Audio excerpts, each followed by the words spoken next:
Very good. And one of the things which is interesting in taking a calculated risk, sometimes I wouldn't say the word partnering up with your competition, but as Cheryl alluded to, if you wish to do something, sometimes you have to start navigating that process with those who either are doing exactly what you wish to do or are doing it at a high level to see, sometimes to pick their brain to find out how they did it. Sometimes we can take too much energy or spend too much energy trying to reinvent the wheel where the wheel is already there, and we've dealt with it in previous episodes in reference to there's a point of emulation and copying. Those are two different words, even though it seems like the same thing. Emulation is that you may be finding someone who can mentor you in a particular process, but you're going to just take what you learned and try to run with it and create your own. And then you have people who turn into copies, who basically just want to sit there and just wait for someone to say, okay, whatever they're doing, I'm just going to do it exactly what they're doing. And those are the people that get lost in the shuffle, because the person who's really thinking outside the box, the person who's really the catalyst for growing the idea, if they're not making any more moves, then where are you going if you're a copy? And one of the things that I can attest from what Cheryl did, Cheryl went out there and, as she said, she networked. There were times that she was in people's faces that I didn't readily agree with. But as hindsight is 2020, some of those situations was good. She knew how to meander through the field, as they would say. And sometimes you have to meander through the field. Sometimes you have to get out of that zone of just saying that you're just going to be in this particular box and you're just going to work it in this box. And if you try to work it within this box, you're limited to that box.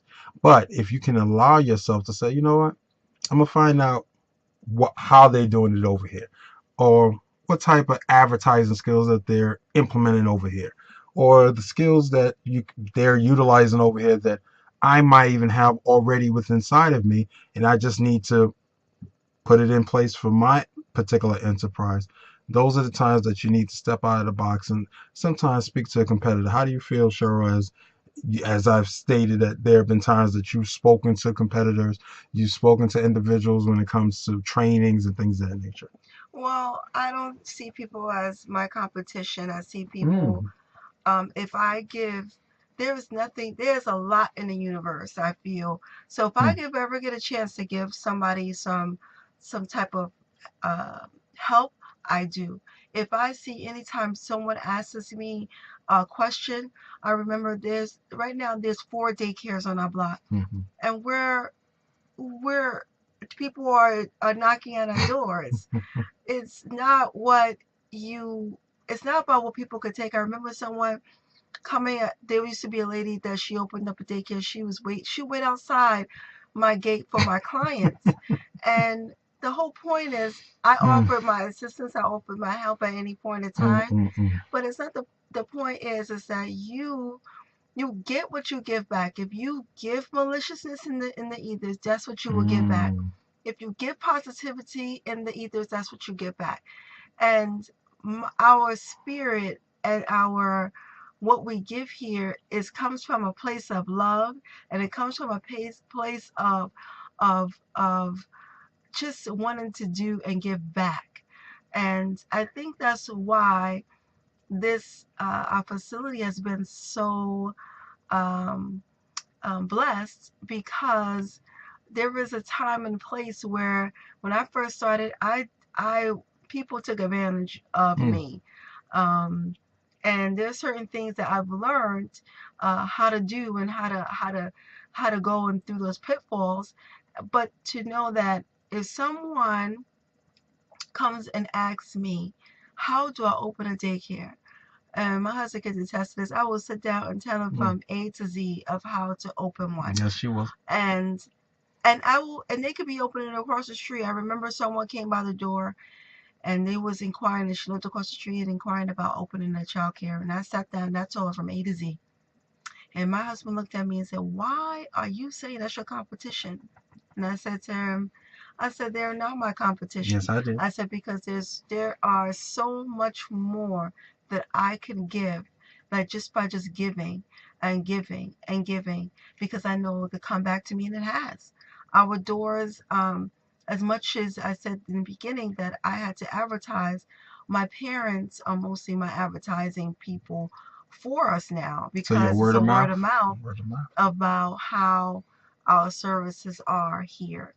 So anytime you get a chance to help someone, anytime you feel like something is going to be taken away from you if you don't help somebody, that's something that you need to check inside yourself.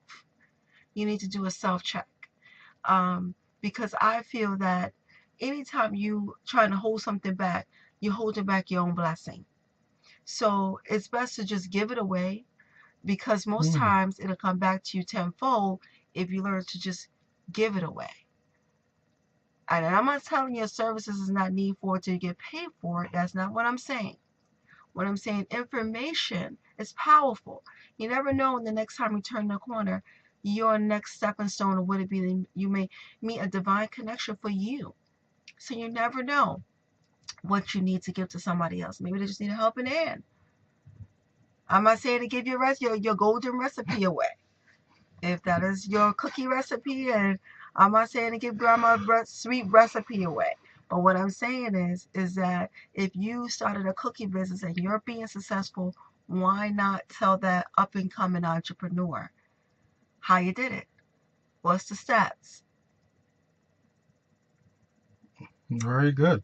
And one of the things and listening while Cheryl was speaking, it kind of hit me that it vibrated in my ear to say that the worst calculated risk that you can do is not to be a blessing to others.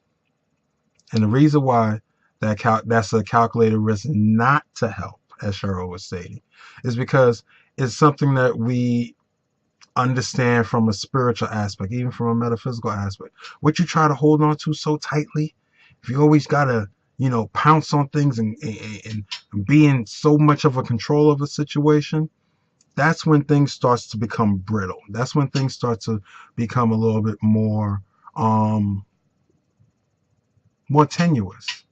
Because now you're trying to hold on to a situation where technically if you just let it go and let it freely flow and let it come out of you and let it emanate out of you. So as Cheryl said, I, for one, at that particular moment, maybe it was because of her prior experiences dealing with other people, but that particular person that she helped has their business right now, and they're doing okay. I walk by and I see that they have children and stuff like that. And one of the things that I have to give respect to my wife about, by her having a connection with that individual, then I ended up having a connection with the husband, that we became neighborly and friendly and things of that nature, and kind of expand the consciousness in reference to, and it transcended the business. So sometimes those calculated risks that are appearing to be so are not necessarily there for you just to sit on your hands and say, well, we're going to just keep all this information for ourselves and we're going to just have the best thing on the block. And as Cheryl alluded to, going back to a cookie business, if you go in any supermarket, any bodega, how many different cookies are on the shelves? So you can't sit there and say only your cookie is going to be the only one on the market. There's different flavors, different situations, different styles, and different experiences. And as long as that you figure out what your experience is and what you're willing to give, then you become something that's lasting long. And as she's saying, we're going on 17 years now from the initial one. The other ones have been not as long, but the nexus point and the genesis point for when it came to reference to the daycare businesses was the one that was established roughly almost 17 years ago. So things that you're looking for, things that you wish to aspire for when it comes to taking risk, if you don't take the calculated risk, you're going to stay in the wrong box. And you stay in that wrong box, that means someone else is controlling your time. And by us, and by Cheryl initially, and then by me coming in afterwards, by us taking the opportunity to be risk takers, then you have more control over your time. You have anything to add before we move on to the day? Okay.